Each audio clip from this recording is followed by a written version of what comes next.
Madeline by Ludwig Bemelmans. In an old house in Paris that was covered with vines lived 12 little girls in 2 straight lines. In 2 straight lines they broke their bread and brushed their teeth and went to bed. They smiled at the good and frowned at the bad, and sometimes they were sad. They left the house at 9:30 in 2 straight lines, in rain or shine. The smallest one was Madeline. She was not afraid of mice.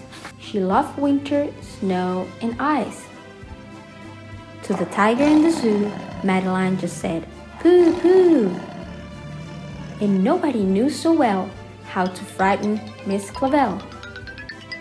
In the middle of one night, Miss Clavel turned on her light and said, "Something is not right." Little Madeline sat in bed, cried and cried. Her eyes were red. And soon after Dr. Kuhn came, he rushed out to the phone, and he dialed Denton 106.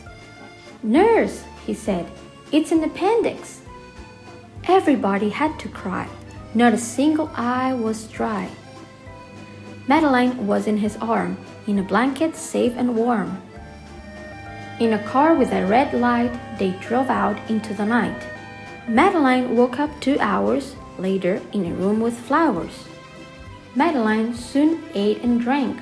On her bed there was a crank, and a crack on the ceiling had the habit of sometimes looking like a rabbit.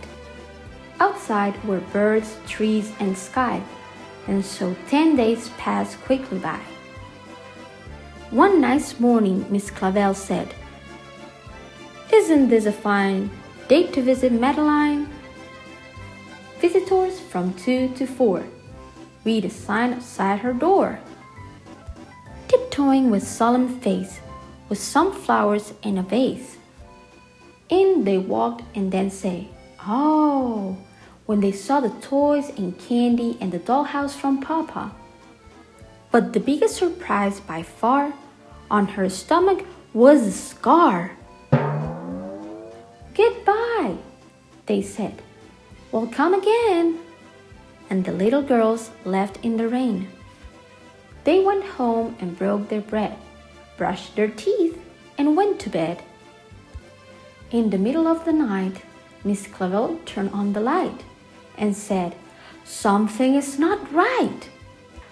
And afraid of a disaster, Miss Clavel ran fast and faster. And she said, "Please, children, do tell me what is troubling you." And all the little girls cried, "Boo! We want to have our appendix out too." Ay, good night, little girls. Thank the Lord you're well. And now go to sleep, said Miss Clavel. And she turned out the light and closed the door.